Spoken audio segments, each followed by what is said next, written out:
Ipinagdiwang pa rin ng Hong Kong ang National Day ng China sa kabila ng isinasagawang kilos protesta sa bansa. At mula sa Hong Kong, ito ang balita ni Ferdy Patalio. Live! Yes, Ferdy! Magandang gabi, Lakay.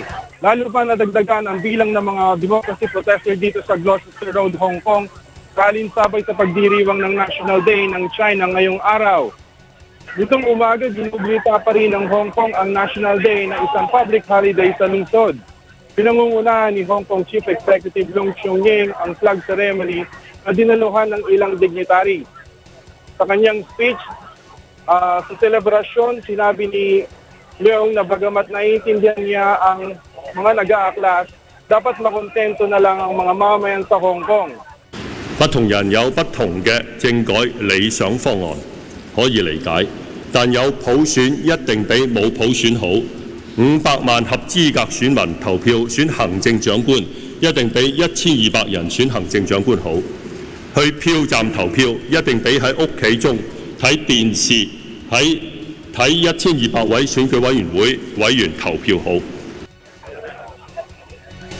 Hindi naman humaharap sa mga nagpoprotesta si Leung sa kabila ng ultimatum sa kanya.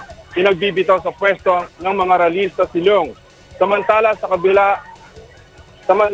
kabila ng init at ulan, hindi nagpatinag ang mga nagpoprotesta na ilang araw nang namamalagi sa pangunahing lansangan dito at dito sa Hong Kong. Nasakop na rin ng mga ralista ang Admiralty hanggang Central at may remote points pa rin ito sa Mongkok. Ngayong paman, mapayapa ng mga nagpoprotesta at mga otoridad.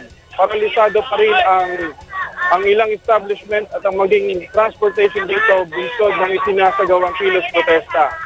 Sa kabila nito, tuloy pa rin ang buhay ng mga Pilipino dito sa Hong Kong. Katunayan, ilan sa mga kababayan ang nakapasok pa rin ng kanilang trabaho at nagagawa ang kanilang araw-araw na gawain.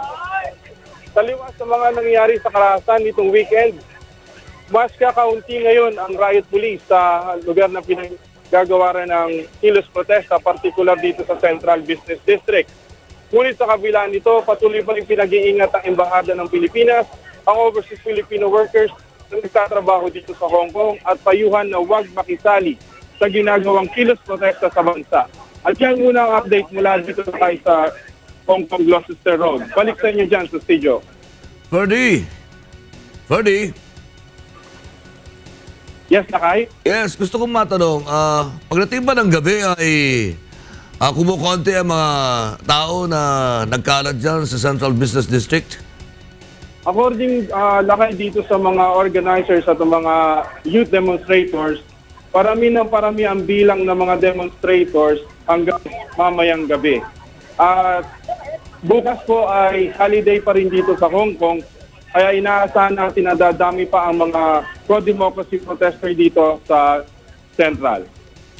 Maraming salamat, Ferdy Patalio, na nagulat po ng live mula sa Hong Kong.